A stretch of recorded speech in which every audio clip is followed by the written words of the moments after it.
quand on veut préparer un jeu de rôle, il y a plusieurs méthodes, plusieurs étapes et plusieurs manières de procéder. Moi, je suis extrêmement visuel. Le scénario, j'ai pas vraiment besoin de le bosser. Ce dont j'ai besoin de bosser, c'est les éléments que je vais faire apparaître. Et donc, en fait, moi, ce que je fais pour m'aider à préparer, parce qu'il va y avoir de la baston, et je sais que là, je vais avoir avec des joueurs débutants, et les joueurs débutants, ils aiment bien avoir un visu tactique de ce qui se passe, parce qu'ils n'ont pas forcément l'habitude de se représenter des combats dans la tête. Donc du coup, le petit visu tactique, moi comment je le fais? Bon bah j'ai une petite boîte de Pathfinder de monstres avec voilà, des petits bonhommes comme ça là, très pratique.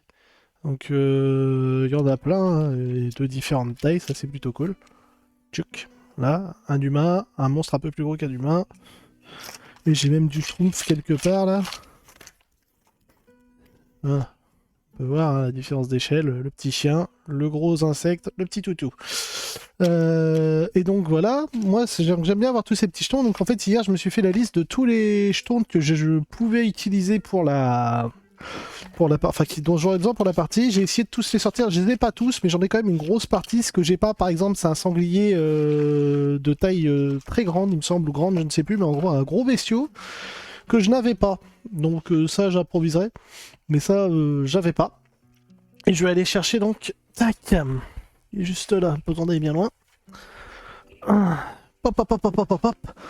Donc ceci, qui m'a été confié par un ami, donc le dragon de la flèche de givre, ça fait partie du kit de départ. Donc il m'a confié tout le kit de départ. En fait, c'est pour que je lui maîtrise la campagne d'initiation de Donjons et Dragons. Et je dois dire que le kit de départ, il est, ma foi, super bien foutu. J'ai vraiment pas d'autres termes. Alors j'en ai vu plusieurs depuis de différents types de jeux, et ce qui se fait maintenant, j'aurais aimé grandir avec, pour être honnête. Parce que moi, quand j'avais 12 ans et que je voulais faire du jeu de rôle, bah en gros, on était à 3 potes pour s'acheter des bouquins, parce que chaque bouquin coûtait la bagatelle de 50 €. Quand t'as 12 ans, 50 € c'est cher en vrai. C'est super cher. Et il fallait les 3 pour jouer à Donjons et Dragons, à 3.5. Donc ça faisait 150 balles.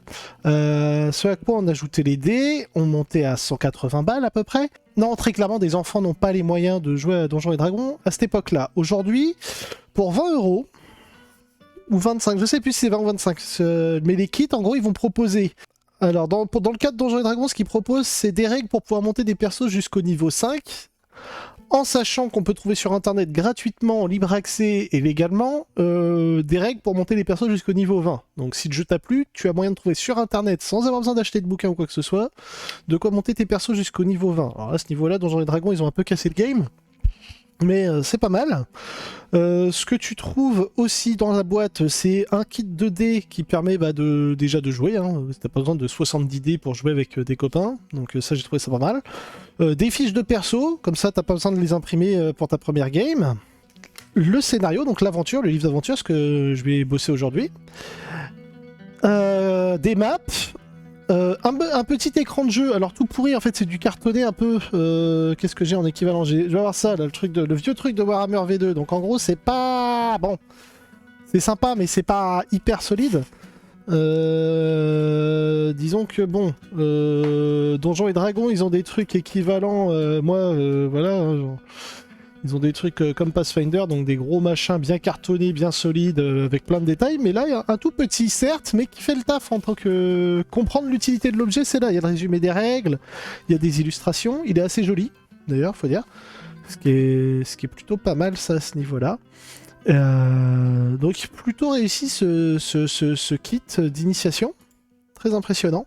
Et ça coûte 20 €. C'est-à-dire que pour 20 € aujourd'hui, t'es un groupe de gamins de 12 ans. Donc là, ça leur fait...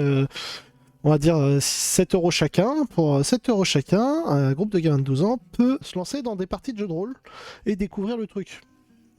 Et ouais, j'aurais rêvé à voir ça quand j'étais gosse. Rêvé. C'est aussi bête que ça. Le jeu le moins cher qu'on avait de souvenance, bah ça va être lui là, je crois. Hein. Ouais, ça va être celui-là. Ça va être le Pitchoun, donc le COPS. Le COPS qui était du coup un bouquin concentré en un seul livre de règles, et je vois le prix conseillé, 39 €. Donc on était quand même à 40 €, t'avais pas les dés, t'avais pas l'écran de jeu, t'avais pas les fiches de perso, et c'était ce qui se faisait de mieux, ce genre de bouquin à l'époque. T'avais la même avec T'avais la main avec du Nightcrawler, du Warhammer, ou voilà, t'avais qu'un seul bouquin, mais on était quand même dans 30-40 balles. Un bouquin, pas de matos, là 20 euros, t'as tout. Voilà. Et c'est pas que Donjons et Dragons, hein. Ça va être Chronique oubliée, ça va être Cyberpunk, ça va être tous ceux qui font des kits à 20 balles, là, c'est complet. Le seul truc qui manque, c'est un crayon. Dans la catégorie, franchement, ça va. On est pas mal. On est pas mal, on est pas mal du tout. Et donc, du coup, comment aborder un kit, une aventure préécrite quand on est un maître de jeu? Moi, ma méthode, ça va pas être une méthode qui va être valable pour tout le monde, hein, c'est ma méthode. Elle fonctionne avec moi parce que ça fait des années que je fais comme ça quand on me demande de maîtriser des scénars qui ne sont pas les miens. À savoir, je déteste maîtriser des scénars qui ne sont pas les miens, mais quand c'est pour la bonne cause, je le fais. Là, la personne qui m'a demandé de maîtriser le scénar, en fait, après, elle voudrait le refaire en tant que maître du jeu. Donc, il faut que je lui donne l'envie de se lancer en lui montrant que c'est pas trop difficile. Alors, l'avantage des scénars aujourd'hui, c'est qu'ils sont tellement bien écrits qu'ils laissent vraiment peu de place à l'improvisation. Ce qui fait qu'un MJ débutant, il va s'y retrouver et il va être heureux. Moi, je déteste. Purement et simplement parce que je maîtrise avec 95% d'improvisation, si ce n'est 100% d'improvisation. Donc l'improvisation, ça se prépare un minimum, et donc c'est ce que je vais montrer, comment improviser à partir d'un scénario complètement écrit. Et donc, gros avantage, c'est que tout est tellement bien préparé qu'il y a tout ce dont j'ai besoin et tout ce qui ne me sert à rien. Par exemple, on a une map qui est fournie dans la boîte. Donc la map qui est fournie dans la boîte, c'est juste la map géographique destinée aux joueurs. Et dans le fascicule d'aventure, il y a la même map, en plus petit, bien sûr. Voilà, fait la taille d'une page, hein. C'est quand même costaud, mais bon, c'est juste, voilà, une page, hein, rien de plus. Et donc sur cette map, on a des indications de où sont les lieux, avec une petite croix qui indique où est-ce que les joueurs vont aller, tout ça, pour pouvoir trouver les lieux. Ça, pour moi, c'est de l'excellent matériel, puisqu'en fait, ça va être... si moi, j'écrivais un scénario, 100% de mon scénario serait sur cette map, en fait. Donc, moi, ça me suffit. Voilà, c'est là où il y a tout le bouquin, là, moi, j'ai besoin de la page là. Le reste, j'en ai pas besoin. Mais, là, comme je vais maîtriser pour un pote, je vais faire l'effort d'utiliser toutes les informations à ma disposition. Donc en fait, l'utilité d'avoir une map avec une carte où les joueurs vont devoir prendre leurs propres notes et une carte pour le MJ où il a déjà toutes les notes, c'est qu'en gros, les joueurs ils vont dire je vais à gauche, tu regardes, ah bah à gauche il y a ça, je vais à droite il y a ça. Voilà, et donc en fait, la méga utilité quand on prépare une campagne, de manière générale, c'est qu'on se prépare sur sa map des événements à des endroits sur la map. Il y a des moments différents. Donc si jour 7, les joueurs sont à cet endroit-là, il y avait ça qui devait se passer. Donc est-ce que les joueurs vont intervenir? Est-ce qu'ils vont rester au loin en se disant ouais, c'est chaud? Ça, c'est pas mon problème. Moi, ça arrive. En fait, c'est comme ça que je maîtrise. Il y a quelque chose qui est censé se passer à un endroit. Si les personnages y sont, ils y assistent. S'ils n'y étaient pas, ils vont en entendre parler. Là, maintenant, avec une map comme ça et un scénario comme ça, en gros, c'est quand les joueurs vont à tel endroit, il y a ça qui se déclenche.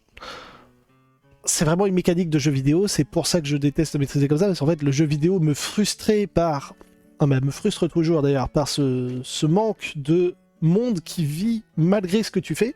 Mais là,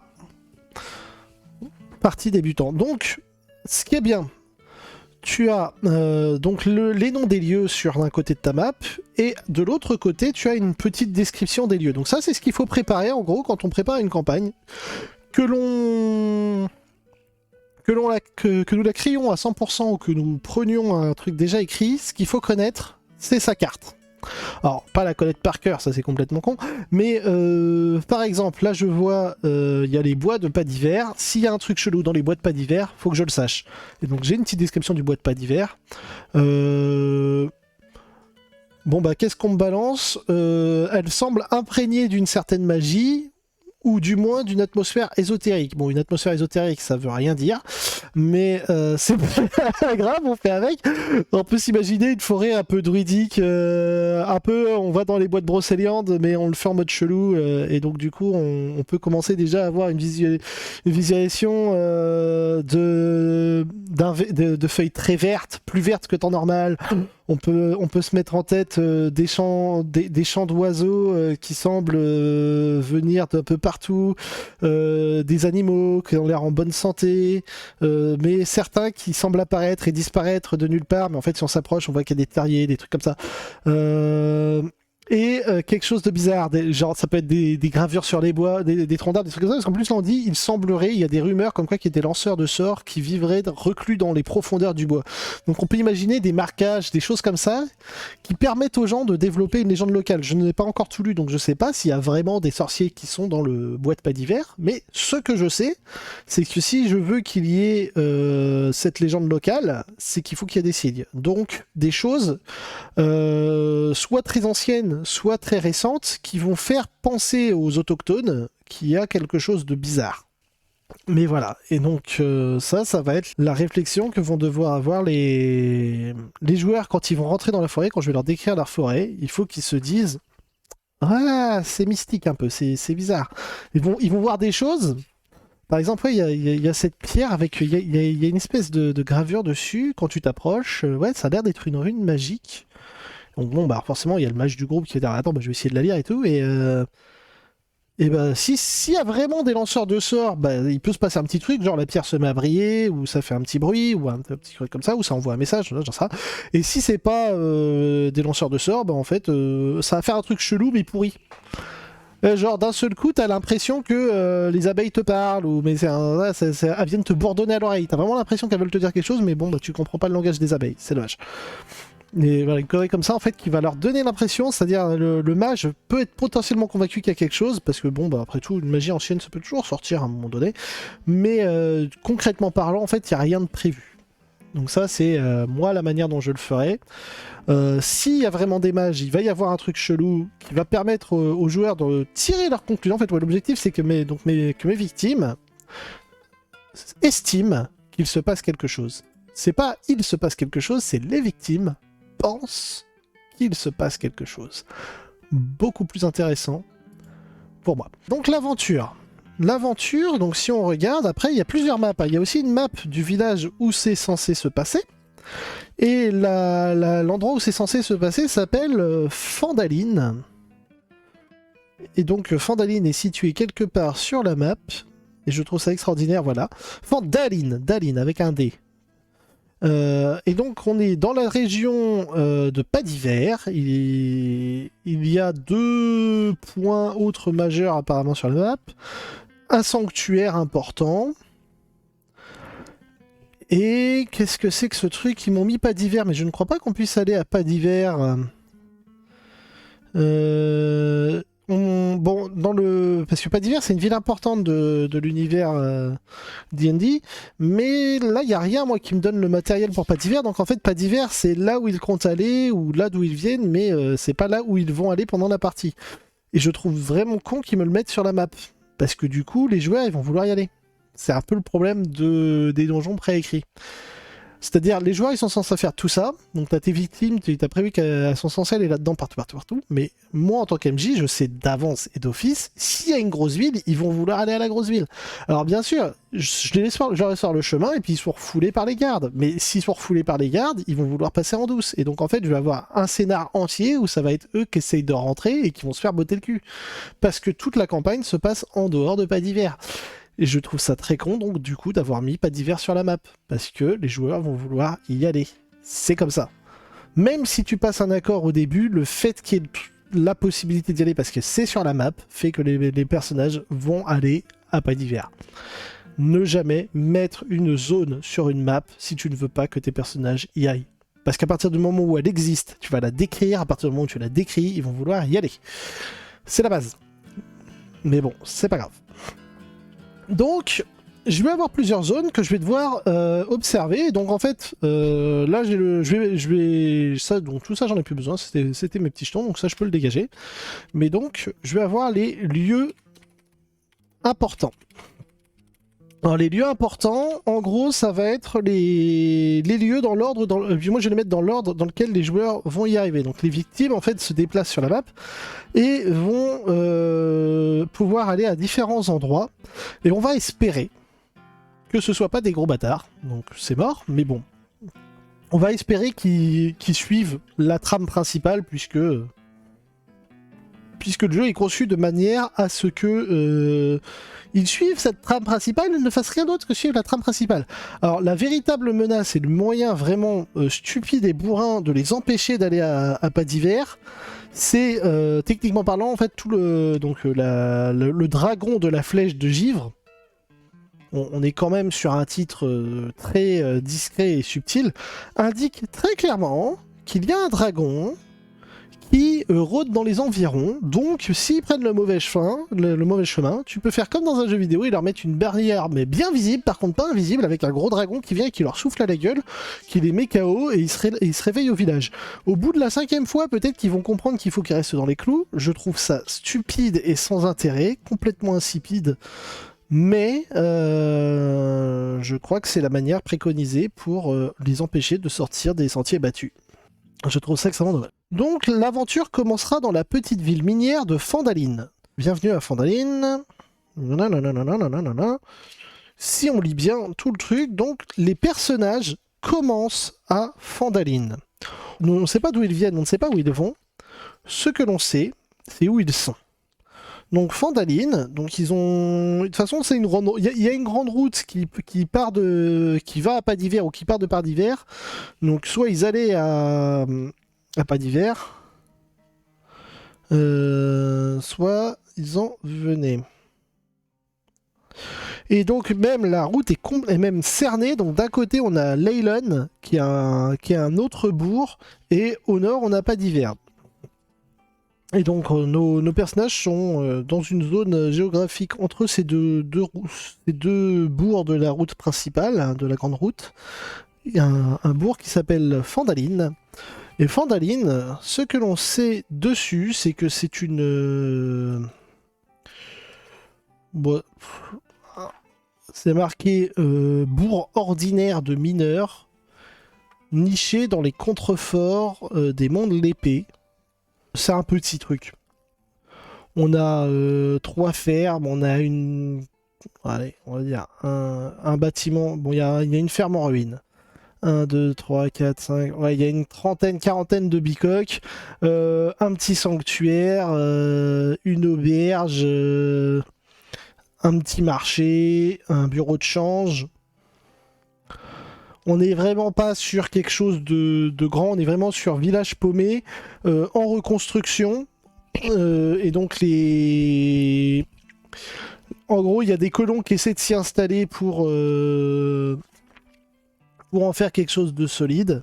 Parce qu'il y a pas mal de carrières à prospecter et autres aux alentours. Et donc les habitants sont actuellement sous la terreur d'un dragon blanc qui il fait son travail de dragon blanc en fait, c'est-à-dire que il attaque, il bouffe. Hein.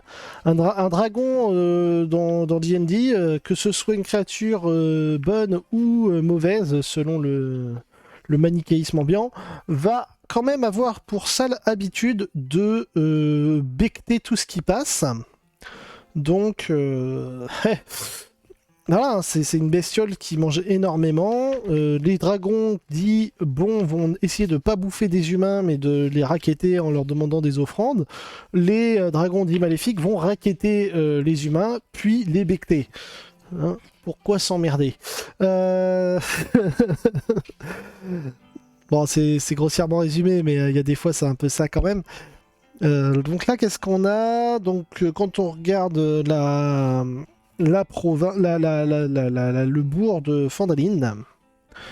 Donc on a une auberge qui coûte pas trop cher. Et on a une description des personnages. Et ça, c'est ça qui va m'intéresser. Alors, spoiler alerte, les joueurs, faut pas du tout suivre ce qui va se passer. Hein. Là, c'est pour les MJ, c'est pas pour les joueurs. Les joueurs, vous décarrez. Il n'y a strictement aucun avantage à un joueur à savoir ce qui va se passer dans une histoire. À part ruiner complètement le plaisir de l'ensemble de sa table et à la limite mériter de se prendre une tartine dans la tronche, il n'y a vraiment rien d'intéressant pour un joueur ici. Donc en lieu important, on va avoir Phandaline. Donc ça...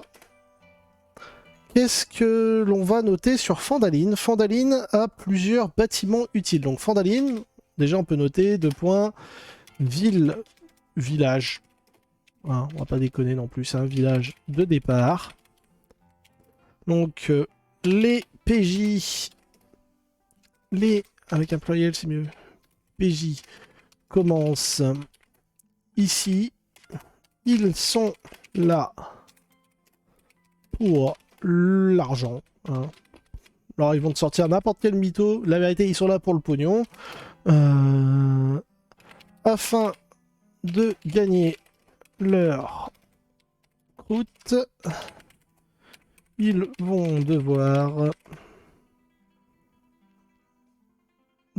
tout simplement exécuter, non, accomplir les quêtes. Enfin, c'est vraiment là, c'est ça, tout ça je peux pas afficher sur le panneau de la place centrale. Bon, dans tout ce que je viens de mettre là, en tant qu'MJ, je commencerai jamais, mais je dis bien jamais, une campagne comme ça. C'est vraiment une campagne pour très cliché. Hein. On va peut-être même faire un début. Vous êtes un groupe d'aventuriers dans une taverne. Hein. Là, ça a l'air d'être parti pour ça. Mais bon, c'est pas grave. Donc, dans le village de Fandaline. Donc, on a une auberge. Voilà. Donc là, par contre, c'est mes notes pour moi. Donc, auberge. Donc, qu'est-ce que je peux noter 2 étages. Voilà. Ça peut être une information utile. Nuit, 5 PA, ça je verrai. Repas, 1 PA, ça aussi je verrai.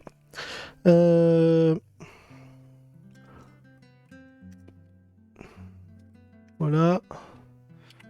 Tavernier. Tenancier, je préfère. Tenancier. Humain. 2 points. Oh, le nom est dégueulasse aussi. Toblen Roche Colline. Alors ça, c'est la maladie du nom pourri. Dès que t'es dans un jeu de rôle à consonance fantasy, ils vont mettre du Roche Colline, du... Mais Warhammer est beaucoup mieux foutu à ce niveau-là d'ailleurs. Dupont. Voilà, hein, si tu veux prendre un nom médiéval, Dupont, Duboulin. Ou même si tu veux vraiment faire médiéval, en fait, si t'es pas noble, t'as pas de nom de famille. Terminé. Donc Toblen. Mais bon, c'est pas grave. Voilà, c'est vraiment les erreurs qui m'énervent. Roche Colline, quoi. En anglais, ça devait être Stone Hill ou un truc comme ça. Et... Bon, c'est pas grave.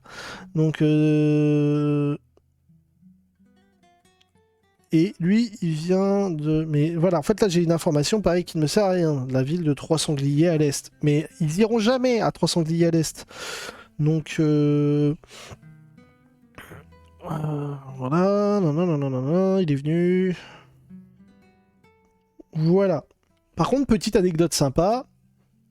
Vous voulez être mineur. Non, on peut même pas, ne pas s'embêter. Mineur, reconverti.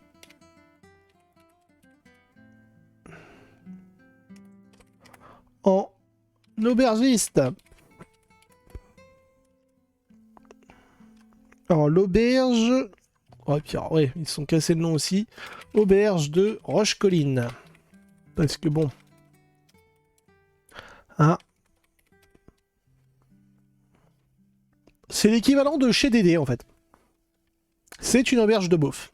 On est sur une auberge de beauf. Voilà. Donc là, ce qui est pas mal... donc ils ont mis un système vraiment basique. Là, on est vraiment sur du très basique. De rumeurs. Mais voilà, techniquement parlant, il y a 6 rumeurs. Donc c'est pas... Si tu veux faire une table de rumeurs, normalement, t'en mets 20, voire 40. Enfin, voilà, c'est vraiment une table de rumeurs. Et puis, les jeux, en fait, c'est des pistes. Les rumeurs, normalement, c'est des pistes de scénar. Sauf que là, les scénars sont écrits, donc ils sont obligés de limiter. En tant que MJ plus accompli, tu te mets une piste avec des trucs du genre, il paraît qu'il y a des voleurs à l'est, et si les joueurs décident d'aller affronter les voleurs à l'est, bah tu vas improviser la partie voleurs à l'est, tout simplement. Mais là, comme tout est écrit, tout est scénarisé, bah en fait, ces rumeurs, c'est vraiment pas mal. Hein. Là, on est sur un bouquin. Alors, je vais retirer les pages de monstres, parce qu'ils ont mis les monstres, il y a le bestiaire complet. Non, c'est pour ça, hein, j'aime pas, mais c'est vraiment, vraiment bien foutu. Donc là, 50 pages, 6 scénars annexes. Sur 50 pages, c'est pas mal. C'est pas dégueu. C'est même très très bien. Voilà, c'est juste, en fait, c'est pas mon type de matériel. Mais donc là, il va connaître une des 6 rumeurs, et comme j'ai pas envie de me faire chier, je vais lui acheter un des 6. Voilà, il connaît la 6ème. Et ben c'est marrant que ce soit l'aubergiste qui ait ça. Donc, ça, c'est si les joueurs... Enfin, si les victimes... Faut que j'arrête de dire joueurs, parce que c'est genré, alors que victime, ça peut être tout le monde. Rumeur, 2 points. Alors, un dragon gros comme 2 vaches, parce que un éléphant, une fois de plus... Je suis pas sûr qu'il y en ait dans la région. Donc, en fait, on se retrouve en Espagne... En 1100, en disant une bestiole grosse comme un éléphant, la probabilité qu'un espingouin il sache ce que c'est un éléphant et qu'il puisse se mettre en tête clairement la dimension du bestial, déjà qu'aujourd'hui, un éléphant, franchement, si t'en as jamais vu, tu te rends pas compte de la taille du bousin, même si on te dit ouais c'est comme un minibus, non, un animal gros comme ça, faut l'avoir vu pour se rendre compte de ce que c'est. Alors que si à un pécor tu dis gros comme 2 vaches, 2 vaches il s'y tue. C'est balèze, c'est costaud une vache, c'est très costaud une vache. Donc 2 vaches, c'est... Ouais tu fais oh, ok, ouais c'est... Donc un dragon, gros comme 2 vaches, tout blanc, a été vu dans le ciel par un de ses clients. Et cette information est parfaite parce que c'est un aubergiste. Par conséquent, c'était potentiellement Roger complètement bourré qui lui a raconté ça. Et lui, il le répète, genre, c'est béton. Mais un joueur qui est un peu... il va se dire, non, bah, attends, mais mec, un dragon. Dans le ciel. Ici. Et il était pas un peu bourré, ton client. Et voilà, en fait, c'est un peu ce qui m'intéresse. Donc par contre, pour la mise en page, et parce que c'est beaucoup plus facile de lire comme ça, on met du gras sur les titres. Et ça, on se le met... la rumeur, on se la met en italique pour bien noter. Voilà. Bon, ça, c'est ma manière de faire. Et voilà, donc là, moi j'ai tout un paragraphe, mais c'est des informations qui m'intéressent. Et donc, j'ai pas besoin de plus. L'aubergiste, c'est un humain. Il s'appelle Toblen. Et si on lui fait la papote un peu et qu'il sympathise autour d'une bouteille, par exemple, il va dire, moi, ce qu'on m'a dit, c'est Edgar, c'est Monsieur Edgar qui m'a dit ça. Monsieur Edgar, en fait, c'est un marchand qui vient toutes les 2 semaines. Il est passé il y a 3 jours là et bon alors qu'on buvait un godet, il m'a dit ce qu'il a vu sur la route. Il était un peu palo, il était pas bien. Il m'a dit bah, vous voyez lui, il remontait depuis les Leyland. Il fait la route jusqu'aux 3 sangliers justement. Bah, moi c'est de là d'où je viens les 3 sangliers. Donc il faisait la route vers les 3 sangliers. Il avait des fourrures à vendre. Enfin rien de très intéressant. Mais bon toujours est-il que ouais il m'avait pas l'air bien. Venait souvent comme s'il avait peur, il tremblait un peu, comme s'il y avait un froid qui était en lui, si vous voulez. Et bon, moi je sais pas, il m'a dit qu'il avait vu une bestiole dans le ciel, il m'a dit que c'était énorme. Au début il croyait que c'était un aigle particulièrement bas, et en fait apparemment ça serait descendu. Moi voilà, c'est ce qu'il m'a dit, hein. Mais ouais, il m'a dit qu'il a vu un dragon. Gros comme 2 vaches. Alors je ne sais pas comment il a vu qu'ils étaient gros comme 2 vaches là-haut, mais gros comme 2 vaches, c'est ce qu'il m'a dit. Et tout blanc, qui tournait dans les nuages. Moi, ce que j'en dis, il a peut-être vu un gros oiseau, hein, mais il était un peu saoul, il avait l'air pas bien, peut-être un peu fiévreux. En tout cas, il était très très pâle, hein. Vraiment trembloté et tout. Il m'avait pas l'air bien. Je lui ai conseillé d'aller voir. Et donc là, en faisant ça, je peux même les envoyer, leur donner une première piste parce que j'ai une quête pour aller chercher une guérisseuse, dont j'ai plus le nom. Mais voilà, donc je lui ai conseillé d'aller voir Adabra. Adabra, c'est quoi ce nom de merde? J'ai conseillé d'aller voir la vieille Gwyn. C'est parce que Adabra Gwyn, je préfère la vieille Gwyn que Adabra. Adabra, ça fait Pokémon. Désolé. Qui vit dans le moulin là. C'est une guérisseuse, peut-être qu'il a pris un sale rhume et qu'il a vu des choses. Bon, du coup, moi je lui ai conseillé d'aller la voir. Et voilà. Et là, du coup, on a une information qui est peu crédible, qui est donnée par un type qui a une source vaguement fiable, mais qui est vraie. Parce qu'il y a vraiment un dragon blanc. Il fait vraiment la taille de 2 vaches. Non, il fait la taille d'une vache d'ailleurs. Il est pas très grand, il est grand, donc il fait la taille d'une vache. Mais ça suffit. Les victimes ont l'information qu'il y a un truc chelou qui se passe, mais est-ce qu'ils la prennent au sérieux ou pas? Ça, c'est un autre problème, puisque c'est un alcoolique qui la donne. Et voilà. Et donc, ça fait une première rumeur de disséminer, et on mentionne donc Adabra Gwyn, la guérisseuse, et il y a une mission pour aller la chercher. Donc du coup, vu qu'il y a un personnage mentionné là, et peut-être même que là, après, moi, je peux improviser là-dessus, parce que je me donne une piste avec machin, il est peut-être allé voir Adabra Gwyn, sauf que quand ils vont récupérer Madame Gwyn, elle, alors, je l'ai jamais vu, le gars. Il est jamais arrivé. Mais par contre, moi, j'ai entendu un rugissement il y a 3 jours, terrible, terrifiant, j'ai cru que c'était le tonnerre, et puis, du coup, je me suis caché dans mon moulin, et en fait, le gars qui avait vu le dragon, il l'a rencontré après, quoi. Hein. Et voilà. Et là, on a un élément de décor qui est utilisé, exploité de manière intelligente, une information qui est transmise, et on crée un sentiment de panique. C'est-à-dire, quelqu'un a vu le dragon, la personne a été envoyée voir une guérisseuse parce qu'on pensait qu'il couvrait quelque chose, et sur le chemin de la guérisseuse, il a disparu. Dans un hurlement. Ça suffit. Avec ça, on a assez d'infos pour faire pétouiller les victimes. Alors, donc ça c'est pour l'auberge. Ensuite, on a aux provisions de Barton. Donc, qu'est-ce que c'est que ce truc-là? Normalement, c'est un magasin. Voilà. J'aime pas le nom du magasin. Donc, aux provisions de Barton. Voilà, comme ça. Alors, qu'est-ce que j'ai sur aux provisions de Barton? Ça vend du matos d'aventurier, mais pas des armes. Alors, vend de tout, sauf des armes et armure. Prix max 25 PO. Donc comme ça, je m'embête pas. Si des objets à plus de 25 PO, on les kick. Il les a pas. Proprio. Donc là, pareil, je pense que le mec va s'appeler Barton, parce qu'on va pas s'emmerder. Voilà. Proprio, donc c'est Elmar Barton.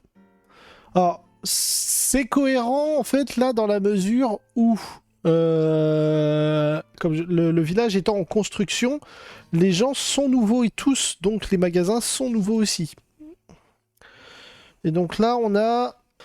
Alors, humain cinquantenaire, dégarni. Voilà.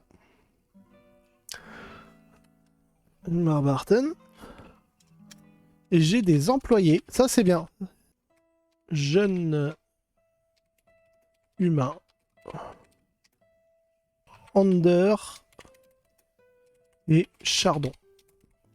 Rumeur. Donc eux aussi, si on est sympa avec eux, ils font la conversation pareil. Et ils ont aussi un petit truc à dire. Mais eux, donc, ce serait quoi? Donc on retire le 6. Alors là, voilà, c'est beaucoup trop long comme rumeur. Voilà, là, c'est pas une rumeur, ça, c'est un truc, en fait, ça sort du cul d'une vache, donc faut le reformuler. Parce que là, c'est... En partant vers l'est, la piste des trois sangliers traverse les ruines de Conyberry, une bourgade mise à sac par des barbares, voilà des années. Il y a un temple en ruine au sud de Conyberry où les habitants du cru auraient caché leur or. Énorme problème dans cette... Personne ne parle comme ça, en fait. C'est l'énorme problème de la rumeur, c'est que personne ne parle comme ça. La rumeur, ce serait plus... Il paraît qu'avant de se faire chasser par des barbares, les gens de Conyberry... Et ils ont pas traduit Conyberry, marrant. Les gens de Conyberry ont caché leur or dans un temple proche. Il paraît que les barbares ont saccagé le temple sans jamais mettre la main sur ce trésor. Voilà. Et donc là, on a quoi? On a un il paraît. Le il paraît, il est hyper important parce que pareil, en fait, quand on donne une information, quand on donne une rumeur, on donne pas un travail à un groupe de joueurs, enfin, un groupe de victimes, en fait, on lui donne une indication géographique d'un lieu potentiellement intéressant ou potentiellement complètement naze. Sauf que les cupides, ils vont entendre, il y a un trésor. Les prudents, ils vont entendre, il y a des barbares. Et ceux qui sont vraiment en mode quête divine ou quoi que ce soit dans leur tête, ils vont se dire, franchement, c'est une perte de temps. Parce que c'est qu'une rumeur. C'est pas un truc... Il n'y a personne en danger, en fait. Un village a été attaqué. Il s'est fait démonter. Bon, bah, du coup, c'est trop tard. Ils auraient planqué un trésor quelque part. Et les barbares qui ont attaqué, ils n'ont jamais trouvé de trésor. Mais toutes ces informations, en fonction de ce qu'on est comme type d'aventurier, on va en tenir compte ou pas de manière différente. D'où l'utilité du il paraît. Alors que là, c'est trop précis, trop directif, trop... Voilà. Donc ça, aux provisions de Barton. Moi, quand on me dit que là, on parle de rumeur, une rumeur, c'est censé être pourri. T'en tiens compte ou pas, l'aventure à se créer à partir du moment où t'en tiens compte. Les joueurs ne sont pas tenus, les victimes ne sont pas tenus de tenir compte des informations pourraves qui sont données comme ça. Alors pareil, il y a des trucs intéressants dans ce bouquin-là qui, moi, me servent d'inspiration, mais un MJ qui sait pas comment formuler ses phrases, là, c'est parfait, puisque par exemple, là, on va me parler des marchandises du bouclier au lion. Et donc, on a une description de la baraque, et ça, c'est pas mal. Une enseigne de bois en forme de bouclier sur laquelle est peint un lion bleu est accrochée au-dessus de la porte d'entrée de ce modeste comptoir de commerce. C'est plutôt bien formulé, là, pour le coup. En plus, c'est pas une description... voilà, donc en gros, on nous décrit l'enseigne en bouclier avec un lion peint en bleu dessus, qui sert d'enseigne à l'armurerie du village, et ça suffit à se mettre dans l'ambiance. T'en tiens compte, t'en tiens pas compte, après ça c'est ton problème Coco, mais moi je la trouve pas mal, je la trouve pratique. Donc là, pareil, hein, donc les marchandises, et là c'est pas mal parce qu'on a, pour une fois, on n'a pas le nom du Kikito, du propriétaire. Alors sauf s'il s'appelle Bouclier au Lion, mais là, parce que là, faut commencer à mettre des tartes aux scénaristes.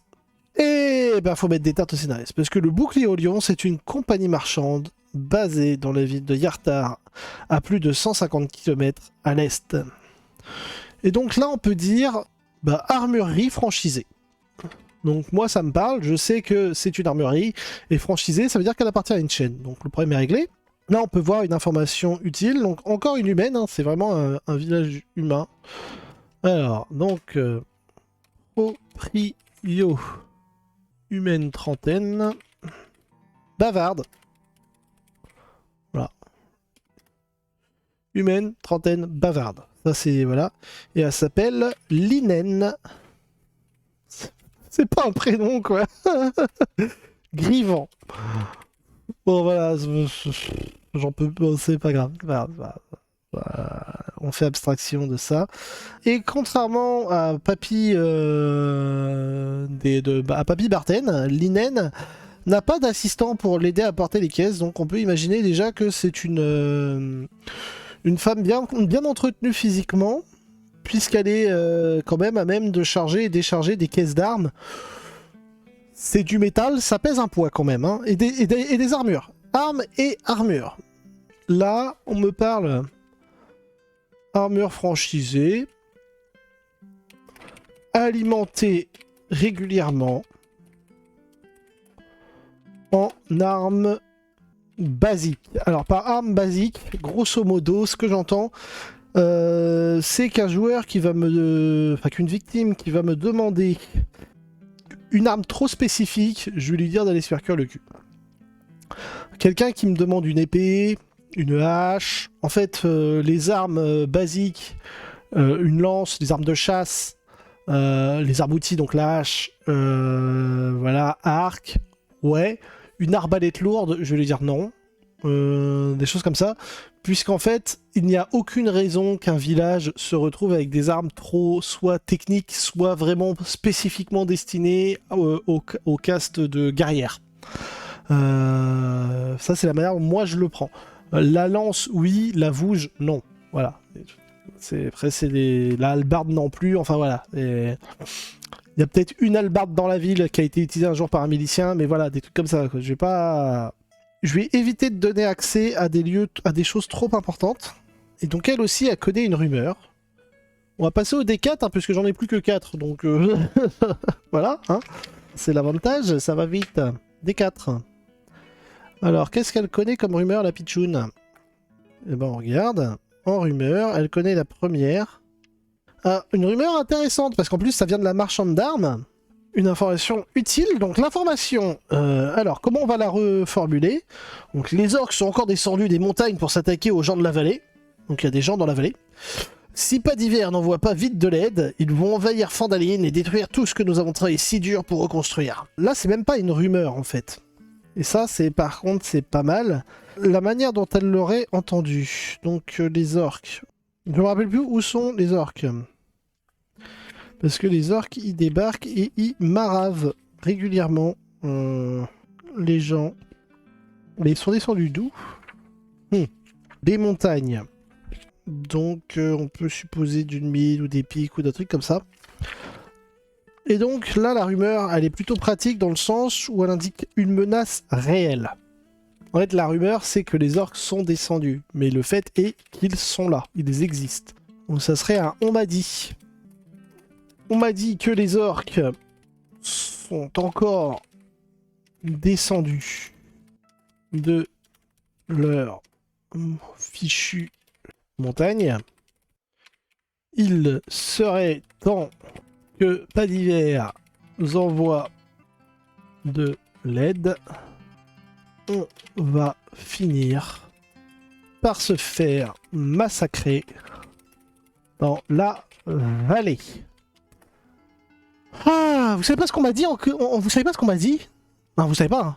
On m'a dit que les orques sont encore descendus de leur fichue montagne. Il serait vraiment temps que Pas d'hiver nous envoie de l'aide. On va finir par se faire massacrer dans la vallée.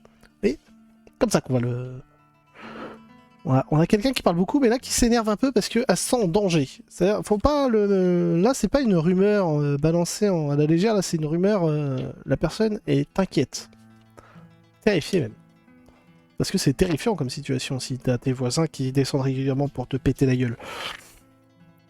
Bon, le fait que ce soit des orques, oui, ça casse pas trop pattes à un canard en termes d'originalité. Et donc là, ensuite, on a le change des mineurs. Et donc voilà, chaque lieu comme ça. Donc là, c'est les lieux importants du village où les joueurs vont revenir tout le temps. En fait, les victimes reviennent régulièrement là. En fait, dès qu'elles ont fini un taf, les victimes gagnent leur level et vont passer une nuit à l'auberge. C'est littéralement le principe du jeu. J'ai vraiment... Enfin, j'ai pas les mots pour décrire à quel point ça me navre. Mais ça permet de construire une rythmique, de faire des scénarios courts. Honnêtement, ça m'arrange. Donc le change des mineurs de Phandalin. C'est littéralement un bureau de change, hein. C'est vraiment aussi con que ça. Le lieu s'appelle comme ça parce que c'est un bureau de change, pour le coup, ils se sont pas embêtés. Donc bureau de change sert de cadastre non officiel C'est un lieu de rencontre pour les voyageurs. Et donc il y a une maîtresse de guilde. Alors là j'aime bien parce que ça c'est un personnage qui peut être intéressant. Donc déjà maîtresse de guilde. Donc elle a un titre. Humaine calculatrice. Alia Thornton. Je l'ai déjà vu quelque part ce nom. Alors après ouais c'est peut-être un personnage récurrent de Fire Rune. Et c'est peut-être pour ça que je l'ai déjà vu quelque part. Parce que j'ai lu pas mal de trucs issus de l'univers de Fire Rune. Et il est possible que ce soit là-dedans que j'ai vu. Et j'ai déjà vu ce nom quelque part. Donc Alia Thornton. Ok. Donc voilà. Ça nous suffit. Mais on prend pas plus. Hein. Là par exemple, j'ai une information supplémentaire qui moi en tant qu'MJ me servirait sur vraiment une campagne de longue haleine. Qui est qu'elle est une agente d'une organisation secrète. Agent secrète. Agente. Secrète. Très bizarre comme mot. Agente secrète pourra se montrer utile ou hostile en fonction de l'efficacité des PJ. Voilà. Et elle a aussi une rumeur. On tourne au D3 maintenant.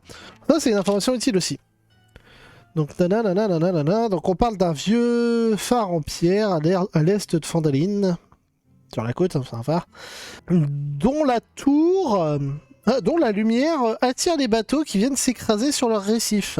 Et là, en fait, moi, c'est la suite qui me gêne. Voilà, parce que, humainement parlant, ça n'a pas de sens. Donc, on t'informe qu'il y a un phare, qu'il y a un éclairage qui attire les bateaux qui viennent s'écraser sur les récifs. Et ce qu'on te dit derrière, c'est... Leurs épaves doivent être pleines de trésors. On s'en fout que les gens y meurent sur la côte, qu'il y ait des milliers de morts tous les ans. Ce qui est important, c'est le pognon. Et ça, je trouve que c'est la pire rumeur de l'histoire de l'humanité. Non, c'est... Non, ça ne va pas du tout. Mais pas du tout. En toute logique, il pourrait y avoir une formule comme ça, surtout que là, elle, c'est une commerçante. Ce serait plus quelque chose du genre... ouais, peut-être un jour qu'il y ait quelqu'un qui fasse quelque chose pour ce phare. Et si une fois que c'est réglé, personnellement, je veux bien l'aider à vider les épaves.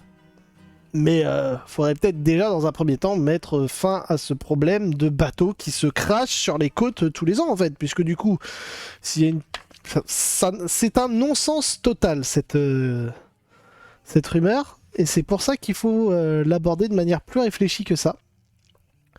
Mais on va la prendre, hein, c'est juste, on va la déformer à 100%. Voilà, il y a un vieux phare à l'ouest. Au lieu de guider les navires dans la nuit, il semble les précipiter dans les récifs. Il faudrait vraiment faire quelque chose plutôt que de se contenter de piller les épaves. Et là, on a quelque chose de pas mal. Donc, là, on a quelque chose de sympa. Il faudrait vraiment faire quelque chose, plutôt que de se contenter de piller les épaves. Ce qu'on sous-entend, c'est qu'il y a eu des épaves de piller. Donc la rumeur, elle est intéressante. Et il paraîtrait que c'est le phare qui les envoie se précipiter dans les récifs. Donc on sait qu'il faut faire quelque chose dans le phare, et on sait qu'il y a un trésor à piller. Qu'est-ce que vont faire les joueurs, les victimes, pardon. Une fois de plus, ça ne regarde qu'elle. Nous, la seule chose qui nous intéresse en tant que maître du jeu, c'est qu'avec ça, on donne l'information, il y a un phare à l'ouest, les navires, ils se prennent les récifs dans la tronche à cause de ce phare, et les gens pillent les épaves plutôt que d'aller au phare. Donc ça, c'est pour le bureau de change. Donc le sanctuaire de la chance. Qu'est-ce qu'on nous dit sur le sanctuaire de la chance? Bon, déjà, unique temple du village. Mais en même temps, c'est un village. Il va pas avoir 40 000 temples. Dédié à Timora, déesse de la chance et de la bonne fortune. En même temps, quand on essaie de reconstruire pas sur des ruines, parce que oui, le village est bâti sur des ruines, donc essayer de reconstruire sur des ruines en misant sur la déesse de la chance, je sais pas. Et donc, on a une acolyte, elfe, sœur Garaël. Galadriel, c'était déjà pris. Absente du village durant tout le séjour des PJ. Et donc là, utile quand on veut faire une campagne longue, inutile pour le kit de départ, sauf justement pour donner à MZ des pistes pour pouvoir continuer. Là, il y a des pistes pour pouvoir continuer. C'est un membre d'un réseau d'aventuriers, de machin et tout, et donc, On nous donne des informations très détaillées sur un personnage qui pourrait être très intéressant, qui ne va pas être là de toute la campagne. C'est un peu con. Enfin, moi je l'aurais pas mis... En fait, ils auraient pu faire un encadré avec tout simplement nota bene, nanana, ce personnage, et en fait, parce que c'est un personnage qui par la suite peut être ultra utile. La bonne sœur revient au village, voit que tous les problèmes ont été réglés par un groupe d'aventuriers, et va du coup pour la suite de la campagne, que l'on ferait donc sans suivre ce bouquin, puisque ce n'est pas dans le bouquin, pour la suite de la campagne, embaucher les personnages, ou leur servir leur faire une lettre de recommandation pour Pas d'hiver ou une autre ville, afin que les personnages n'aient pas besoin de faire leurs preuves, qu'on sache ils ont déjà fait tout ça, je vous le garantis, nanana, signé sur Garaël, paf, et voilà, ça a une utilité. Là, comme ça en tant que tel, pour juste faire la petite campagne d'initiation, l'information est utile, donc il faudrait la mettre dans un encadré à part. Mais ça, c'est mon point de vue. C'est la manière dont moi, je perçois le truc. Je vois pas l'utilité. La manière dont c'est présenté. L'information est utile, la manière dont elle est mise dans le fascicule, je la trouve maladroite. Mais une fois de plus, je chipote. C'est vraiment... Là, je chipote parce que c'est du très bon matos. Hein. Je déconne pas quand je dis que c'est du très bon matos. Je suis impressionné. Et donc, il n'y a pas de rumeur dans cet endroit-là, puisque... Elle n'est pas là. Et enfin, on a le hall du bourgmestre. Là, il y a une petite description, pareil. Bâtiment robuste en pierre. Un tableau en bois et cloué d'affiches proposant des récompenses contre une aide apportée. Et donc là, note pour moi-même.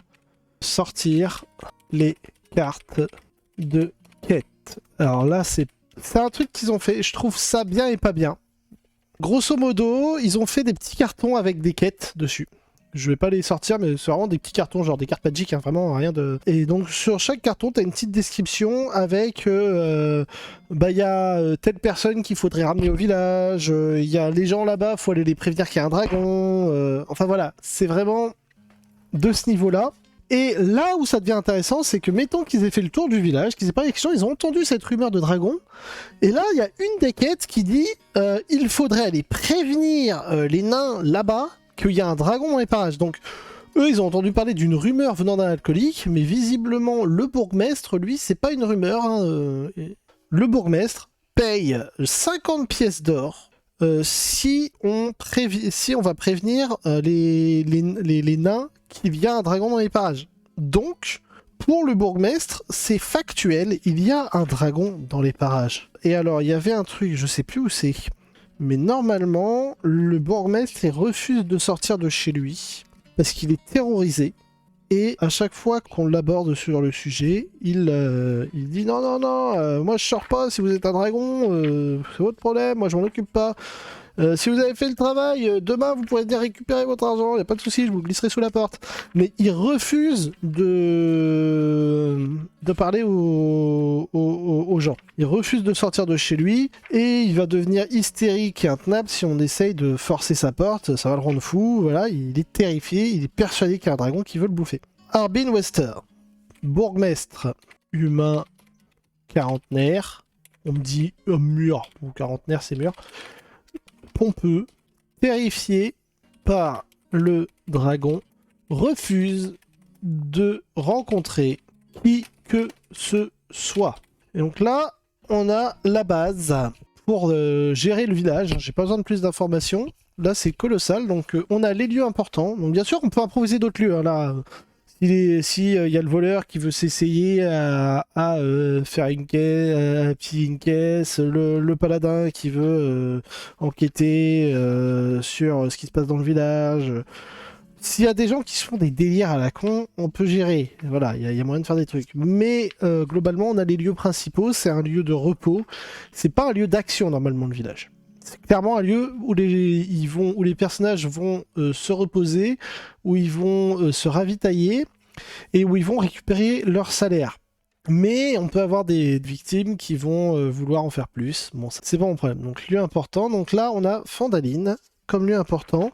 Et il n'y en a pas d'autres, hein, puisqu'après, en fait, ça va être des zones de quête, mais c'est pas des zones à visiter. Et donc ça sert à rien de mettre lieu important. On peut le virer. Il n'y a vraiment qu'un seul lieu, c'est Phandaline. Le reste n'existe pas.